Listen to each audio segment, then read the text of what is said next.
Hello नमस्कार सब साथियों को। साथियों, आज की इस वीडियो के अंदर हम देखने वाले हैं ओज। यानी ओज क्या है, बहुत ही इंपॉर्टेंट टॉपिक है फर्स्ट ईयर में एनाटॉमी के लिए। ये बहुत ही ज़्यादा इंपॉर्टेंट टॉपिक है ओज। ठीक है, अक्सर ओज के बारे में 5 नंबर में आपसे क्वेश्चन पूछ लेता है। ठीक है, तो किस तरीके से आपको लिखना है। ठीक है, तो दोस्तों जो ओज होता है वो शरीर का मूल है। कुछ आचार्य इसको शरीर का मूल बताते हैं।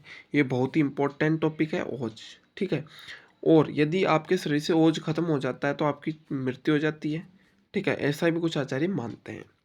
उसके बाद में कुछ आचार्यों ने इसको शरीर का मूल बताया है, साथ ही साथ कुछ आचार्य इसको धातु मानते हैं, और कुछ आचार्य हैं वो इसको सातों धातु है आपके रस रक्त मांस में अस्थि मज्जा शुक्र, उसका सार भाग मानते हैं।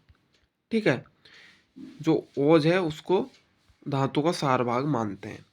वहीं अगर बात करें, कुछ आचार्य इसको शुक्र की उपधातु मानते हैं, शुक्र की उपधातु मानते हैं, तो कुछ आचार्य इसको शुक्र का जो मल होता है वो भी इसको मानते हैं। ठीक है, तो इसी तरीके से हम कुछ नोट्स के रूप में है वो हम आपको बताएंगे। ठीक है, इससे पहले दोस्तों हम बात करें तो आप लोगों के एनाटॉमी का जो हमारे पास गेस्ट पेपर आ चुका है, फर्स्ट ईयर का एना का और सेकेंड ईयर का गाइनो का, ये दोनों हमारे पास गेस्ट पेपर आ चुके हैं।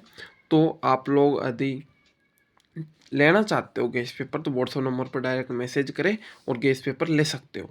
ठीक है, इसके बाद में हम बात करते हैं ओज की। 1 मिनट। हाँ, ठीक है, तो दोस्तों ये ओज की परिभाषा है, ओज प्रथमी जायते ओजम शरीरस्मिन शरीरिणाम। यानी जो ओज है वो प्रथम है, शरीर को ओज से ही जाना जाता है। ठीक है, यदि ओज है तो ठीक है, नहीं तो आदमी की मृत्यु हो जाती है। ठीक है, उसके बाद में हम देखते हैं ओज के प्रकार। चक्र प्राणी ने 2 प्रकार का ओज बताया है, परोज और अपरोज। ठीक है, जो परोज होता है उसका स्थान होता है हृदय, और अपरोज का जो स्थान है वो शरीर है, सर्व शरीर है। ठीक है, उसके बाद में हम बात करते हैं कि परोज की मात्रा कितनी होती है शरीर में, तो 8 बूंद। 8 बूंद परोज की मात्रा होती है, और जो अपरोज होता है उसकी मात्रा होती है आधा अंजलि। ठीक है दोस्तों, 1 मिनट। हाँ, इसके बाद में दोस्तों जो आचार्य बेहल है उन्होंने ओज के 12 स्थान बताए हैं, आपको ये याद रखना है। इसके साथ ही ओज के रंग कैसे होता है ये आचार्य चक ने बताया इसके बारे में। ओज जो है घृत यानी घी के जो कलर होता है घी का, वैसा इसका वर्ण बताया है। ठीक है, अगर स्वाद की बात करें तो मधु के समान इसका स्वाद होता है, और गंध लाजा सदृश्य इसकी होती है। ठीक है, इसके साथ में आप लोगों को याद रखने की जो चीज़ है वो ये है कि इसके कार्य क्या है, ओज के जो कार्य हैं वो यहाँ से पूछ लेता है। तो आप लोगों को ये याद रखना चाहिए, ओज के बारे में आप जब लिखोगे तो ओज के कार्य भी आपको लिखने पड़ेंगे। ठीक है, तो बल से मांस की स्थिरता व पुष्टि। ठीक है, जो ओज है दोस्तों इसको बल भी कहते हैं, कुछ आचार्यों ने इसको इम्यूनिटी पावर यानी व्याधि क्षमता भी कहा है। ठीक है, तो ये क्या करता है कि मांस की स्थिरता को बनाए रखता है और शरीर की पुष्टि करता है। उसके बाद में सभी प्रकार की चेष्टाओं के लिए शक्ति, यानी सर्व चेष्टा स्वप्रतिघात है, यानी जो भी हमारे मन में चेष्टाएं आती है उन सब की जो शक्ति है वो ओज है। ठीक है, इसके साथ में हम बात करें तो स्वर वर्ण प्रसादो, यानी स्वर वर्ण में प्रसन्नता बनाए रखता है। ठीक है, यानी आपके जो बॉडी का कलर है उसको ठीक अच्छा दिखाने में भी ओज का ही महत्वपूर्ण कार्य होता है। ठीक है, इसके साथ में हम बात करें तो ओज के बल से इंद्रियां अपने अपने कार्य में प्रवृत्त रहती है। यानी ओज का जो पावर होता है उससे जो इंद्रियां होती है हमारी, 5 कर्मेंद्रियां और 5 ज्ञानेंद्रिय और एक मन, ये अपने अपने कार्य में लगे रहते हैं। किसके कारण? ओज के बल के कारण। ठीक है, इसके बाद में हम इसमें देखेंगे ओज की विकृतियां। ओज की दोस्तों 3 विकृतियां बताई गई है, क्षय, व्याप्त और विस्तृंश। यदि ओज का क्षय हो जाता है तो मूर्छा आ जाती है, मांस का क्षय हो जाएगा, मोह हो जाएगा और मृत्यु हो जाएगी। ठीक है, ये चीजें याद रख लेना। 4 बार में है, मांस क्षय, मूर्छा, मृत्यु और मोह। यदि व्याप्ति आ जाती है तो अंगों में भारीपन, स्तब्धता, तंद्रा, क्लांता, नींद बहुत आती है और जो उसका वर्ण भेद है वो हो जाता है, ठीक है, और अंग होते हैं उनमें भारीपन आ जाता है, ठीक है। यदि ओज का विस्तृत हो जाता है तो ये चीज़ें देखने को मिलती है, संधियों में ढीलापन आ जाता है, थकान हो जाती है और थोड़े परिश्रम करने पर ही वह थकने लग जाता है और जो शारीरिक मानसिक वाचिक क्रिया वो ठीक से नहीं कर पाता है, ठीक है। इसके बाद में हम ओज की बात करें तो जो ओज है दोस्तों, ओज है इसको 7 धातुओं का सार बताते हैं कौन? अष्टांग संग्रह। 7 धातुओं का सार किसने बताया? अष्टांग संग्रह ने।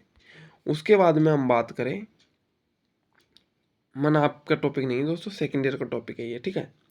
इसके बाद में भाव प्रकाश से सारंगधर ने ओज को शुक्र की उपधातु बताया है। किस किस ने बताया? भाव प्रकाश और सारंगधर जो आचार्य हुए थे उन्होंने ओज है उसको शुक्र की उपधातु माना है। वहीं अगर अष्टांग हृदयकार की बात करें तो ओज को शुक्र का मल कहा है। जो अष्टांग हृदयकार है उन्होंने ओज को शुक्र का मल कहा है, ठीक है। यानी जो सप्तम धातु है शुक्र, उसका जो मल निकलता है वही ओज है, ठीक है। उसी तरह जो पंचरस किसने कहा? तो आचार्य ने कहा है। ओज को सर्वप्रथम पंचरस किसने कहा है? आचार्य काश्यप जी ने, ठीक है। तो इस तरीके से हमने यहाँ पर आपको ओज के बारे में बताया। इसके बाद में दोस्तों अगर हम इसकी बात करें तो ओज होते हैं उसके गुण कितने होते हैं दोस्तों, है ना। जो ओज होता है उसके गुणों की बात करेंगे हम दोस्तों। इसके गुण होते हैं 10, ठीक है। और इसका एक श्लोक है आपकी बुक के अंदर, गुरु शीतम मृदु श्लेष्म वैलम मधुरम स्थिरम प्रसन्नम प्रसन्नम पिच्छिलम स्निग्धम ओजो 10 गुण है स्मृतम। यानी इस तरीके से 10 गुण है।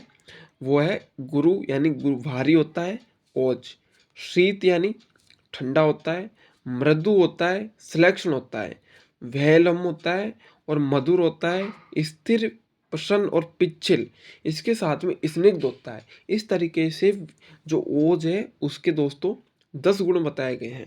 तो आपको जो मैंने इस नोट्सों में बताया है ये चीज़ें अगर आप लिख देते हैं इसके साथ में, यहाँ तक आप ये चीज़ें लिख देते हैं और इसके साथ में मैंने आपको ये श्लोक बताया है उसके गुणों का, और फिर उसके 10 गुणों का आप नाम लिख देते हैं और ओज के कार्य मैंने आपको बताई दिए ये इस प्रकार से, है ना।